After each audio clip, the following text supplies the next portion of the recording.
Hello all, இந்த வீடியோவில் நம்ம பழம்பெரும் நடிகையான காஞ்சனா அவங்கள பற்றி தாங்க பார்க்க போகிறோம். அவங்களோட இயற்பெயர் வசுந்தரா தேவி. அவங்க 150க்கும் மேற்பட்ட படங்களில் நடிச்சிருக்காங்க. எல்லா மொழிகள்லேயுமே நடிச்சிருக்காங்க. தமிழ், தெலுங்கு, கன்னடா, அப்புறம் மலையாளம், ஹிந்தியில் கொஞ்சம் படங்கள்லையும் நடிச்சிருக்காங்க. அவங்க சினிமாவில் வர்றதுக்கு முன்னாடி ஒரு ஏர் ஹோஸ்டஸை வேலை பார்த்துட்டு இருந்திருக்காங்க. அப்போது அவங்க வேலை பார்த்த விமானத்தில் பயணித்த ஒரு பயணி டைரக்டர் சி.வி. ஸ்ரீதர் அவங்களோட ஃப்ரெண்டாக இருந்திருக்காரு. அவர் மூலமாக ஸ்ரீதர் கிட்ட அறிமுகமாகி காதலிக்க நேரமில்லை படத்தில் 1963 அறிமுகமாயிருக்காங்க. அந்த படத்தில் தான் அவங்க பேரை வசுந்தரா தேவிங்கிற இயற்பெயர்லேருந்து காஞ்சனான்னு மாற்றிருக்காங்க. ஏன்னா அந்த டைமில் வைஜெயந்தி மாலா அவங்களோட அம்மா பேரும் வசுந்தரா தேவி, அவங்களும் ஒரு நடிகை தான்.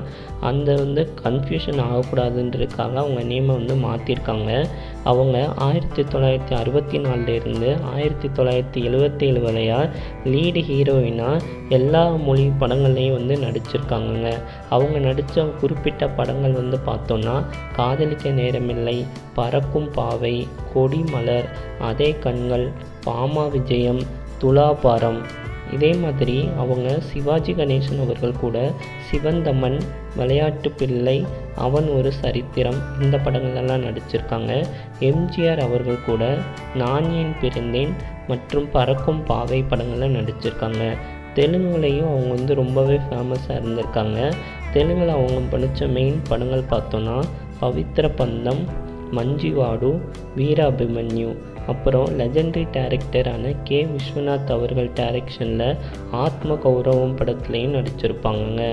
அவங்க 1980களில் பார்த்தோன்னா சப்போர்ட்டிங் ரோல்ஸ் நடிக்க ஆரம்பிச்சிருக்காங்க.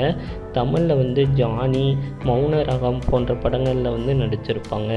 ரொம்ப இடைவேளைக்கு அப்புறமா 2017 அர்ஜுன் ரெட்டி படத்தில் விஜய் தேவரகொண்டாக்கு பாட்டியாக நடிச்சிருப்பாங்க.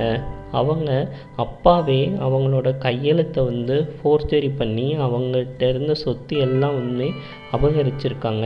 அதுக்காக அவங்க கோர்ட்டை நாடி பல வருஷமாக போராடி அந்த கேஸ்லையும் வின் பண்ணியிருக்காங்கங்க. அவங்களுக்கு சொந்தமான பல கோடி சொத்துக்களை திருப்பதி தேவஸ்தானத்துக்கு அவங்க டொனேட் பண்ணியிருக்காங்க.